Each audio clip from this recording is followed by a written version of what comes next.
You can tell a lot about a man by the way he treats people who can fight back. And my boss treated everyone like they were disposable. My name is Ethan Cole. For 3 years, I worked as an assistant to Richard Harley, one of the city's most successful entrepreneurs. To the outside world, he was a genius, charming, visionary, unstoppable. But behind the glass doors of that high-rise office, he was something else. Arrogant, manipulative, cruel in the smallest ways. When I joined his company, I was young, eager, and broke, like most people starting out. I told myself I'd learn from him, that even if he was tough, I'd gain experience. But I learned something very different. I learned how power corrupts and how silence can become a weapon. The first time he stole my idea, I didn't even notice. It was a small marketing tweak I suggested in an email.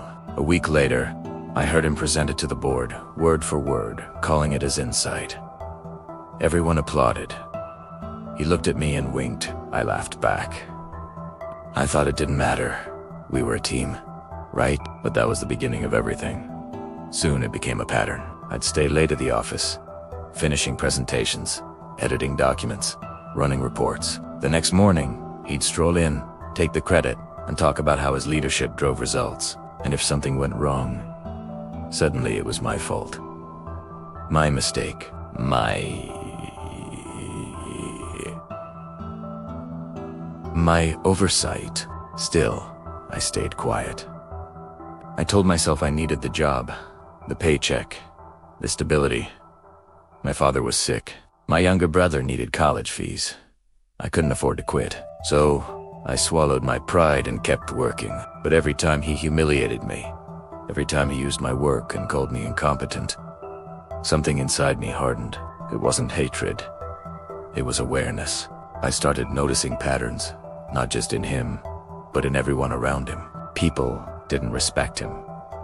They feared him. The board avoided him. His employees lied to him. And yet, he believed he was untouchable. I remember one morning, the breaking point. He called me into his office, furious, slapped a report on the table and shouted, "You messed this up, Ethan." I calmly said, "Sir, that's not my report. It's the one you approved." He smirked and said, "When you work under me, everything is your fault." I just nodded and said, "Understood, sir." But in that moment, something changed. That night, I stayed back in the office alone. Everyone had gone home. The city lights outside blurred through the glass, and I sat there, staring at his desk, his empire, built on the backs of people he used. I opened my laptop and started saving files, projects, drafts, presentation notes, all with timestamps, all showing my authorship. I backed up every version, every correction, every email. For months, I collected evidence. I didn't even know what I was building. I just knew I needed it. Then came the perfect opportunity. Richard announced a massive project, a deal with international investors that could triple the company's value. It was my idea, my proposal, my entire plan. But once again, he was going to take the stage alone. He said to me, "Ethan, this meeting is above your level. Just prepare the presentation." I smiled and said, "Of course, sir." But that smile wasn't the same as before. The night before the event, I was in the office till midnight. I uploaded one final file into the presentation folder, quietly renamed.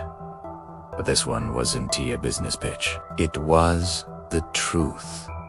The next morning, the event hall was packed. Investors, media, cameras, everywhere. Richard stood under the lights, flawless as always. He started the presentation, boasting about his strategies, his achievements, his brilliance. The audience clapped, and then the slides started to change on their own.